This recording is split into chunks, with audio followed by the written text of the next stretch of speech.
Hey, I'm Anthony Romano. I've been doing the ketogenic diet for 8 years and coaching people, and I'm going to explain to you in this video why fat loss keto approaches can benefit by gradually lowering your fat and gradually increasing your protein.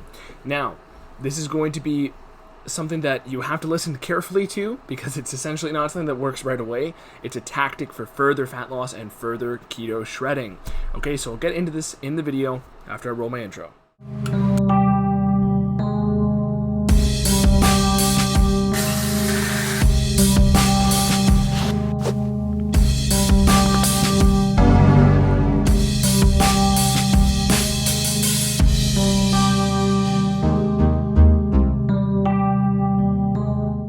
In my other videos, I've explained that there's a million different ways to do a ketogenic diet.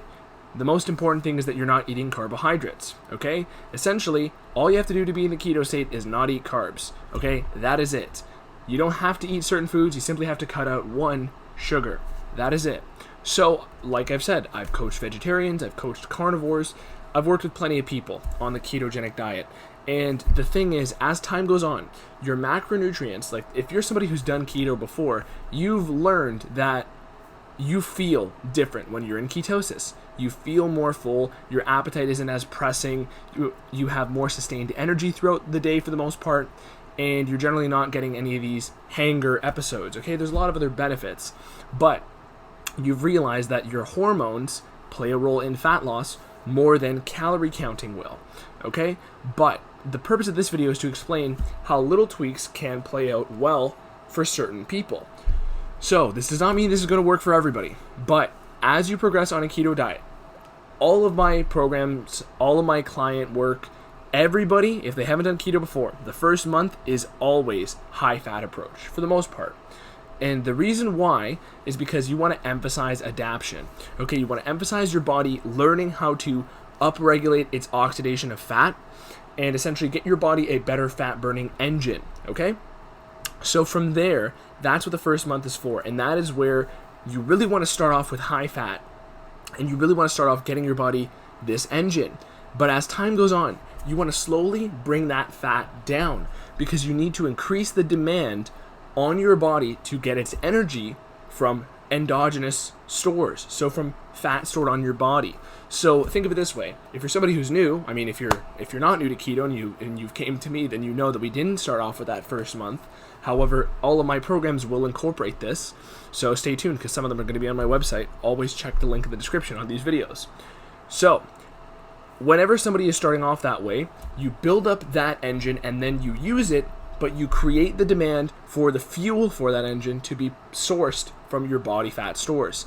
So essentially, that's why you need to slowly titrate the fat down if your goal is highly fat loss oriented.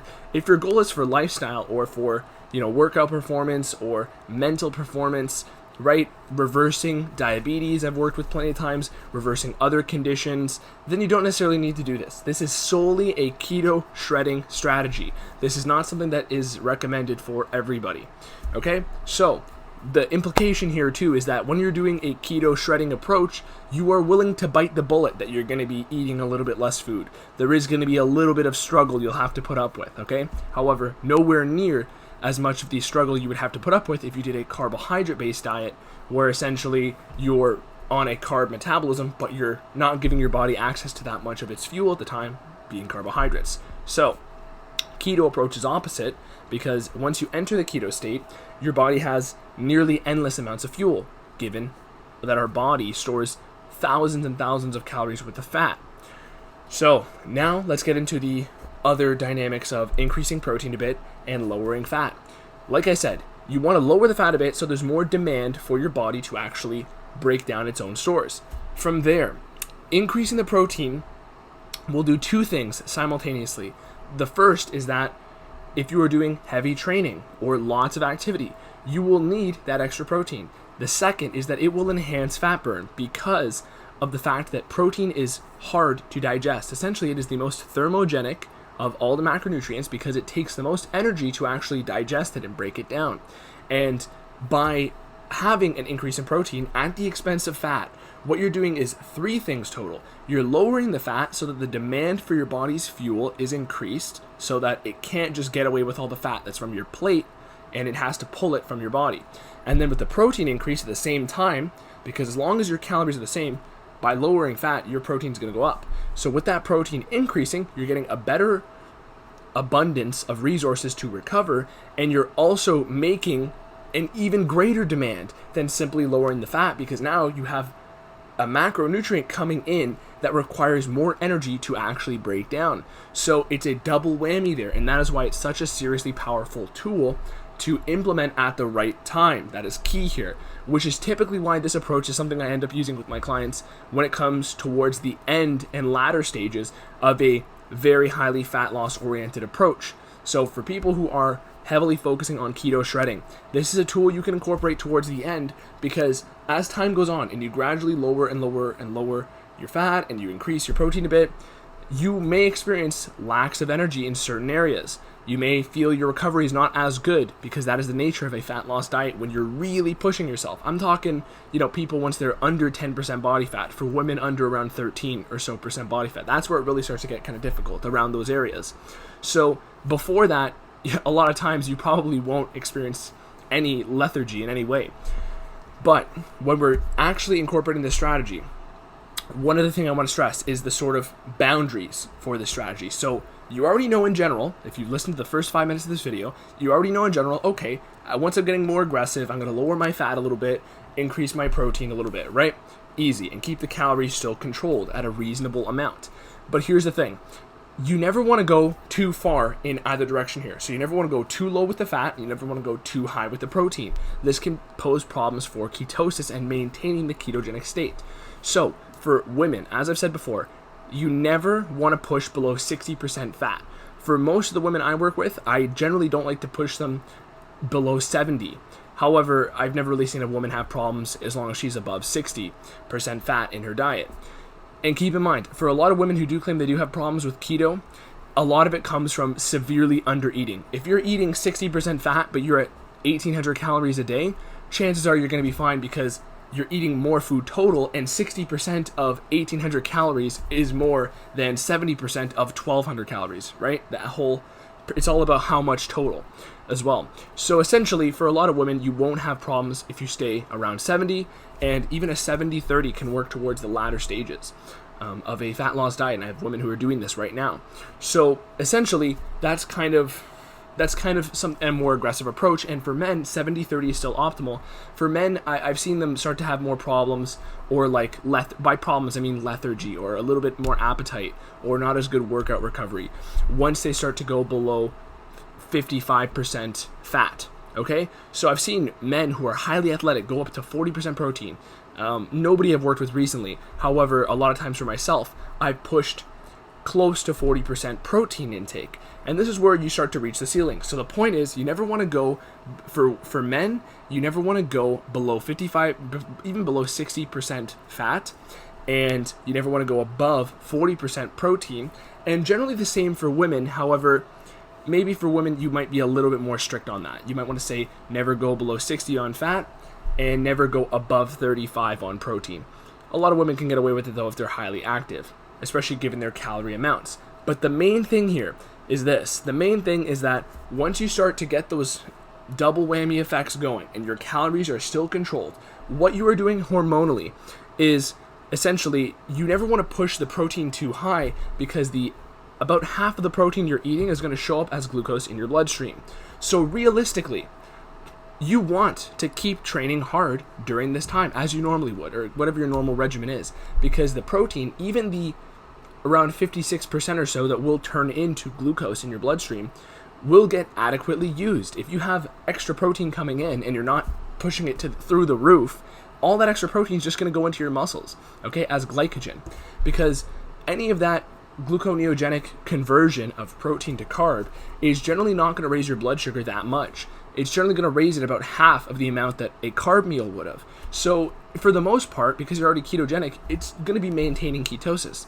However, you have to continue to keep training, keep using that protein. And that's why I've made videos where higher protein intake can be beneficial for very athletic people.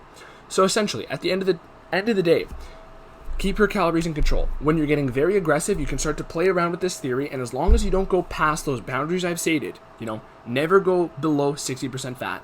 Try not to go above 40% protein. As long as you're within those regions, you should be good. However, the sweet spot for most people tends to resemble a 70-30 macro ratio at this point. Okay, but that's a broad generalization.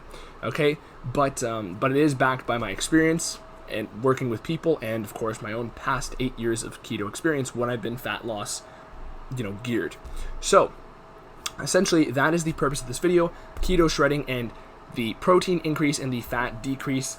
The last thing I want to wrap up with here is when we're talking about keto shredding approaches, I am making a keto shredding guide. It's not complete, it's going to take a little bit longer. However, I'm putting all these tips in a guide because I want this to be a program that people can pick up and essentially use without having to put up with, going through every single one of my videos, okay? Because there's a lot of tools I've used for people, and this is not the only tool. For a lot of people, they don't even really want to change their macro ratio.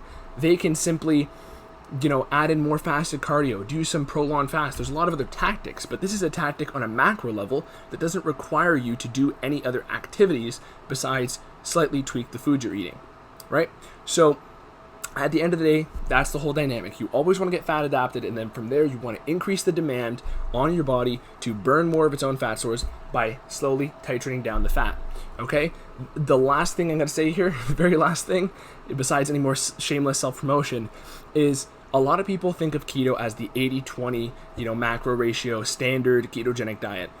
But that is all based off of the original research on keto, which was done for people with severe problems, epileptic children being the most prominent one. And that 80-20 macro ratio of fat to protein works well for people on lifestyle or therapeutic oriented keto diets. However, it's not one size fits all. I'm sure you'll get great results with it, but eventually you're going to reach a plateau at some point, and you might want to tweak your macros a little bit, okay? And in my experience, it's still far easier than managing the macros of any other carbohydrate-based diet, because I personally felt that my energy levels were so volatile during that, which is why I was just so fed up and I switched to keto diets and preferred them over the past 8 years. Even though there were times where I've swapped in and out and done other carbohydrate-based diets, nothing has worked as well as keeping keto as the baseline, right? When I really want to boost my fat loss, I'll take slightly different approaches, add in some little tweaks, some stuff that you could read about in my keto shredding guide whenever it's out, whatever time you're watching this video, check the description. And from there, whenever you want to incorporate carbohydrates, you can do it through plenty of more balanced methods. You can do it through carb backloading. You can do it through targeted workouts, okay? You can do it through even just having 100 carbs a day of whatever kind you want, and your insulin sensitivity is going to be so much better after keto that you're not going to be just in this endless cycle of craving carbs all the time. Okay, so there's a lot of other benefits here, and there's a million different ways to do a keto diet. Okay, it doesn't have to be all this mainstream ways people talk about. Okay, so that's it for this video. Watch my other videos, subscribe to me right now, and like this one, and also follow my Instagram. Okay, I love making these videos and I appreciate all the support, so thank you again. I'm Anthony Romano. Peace.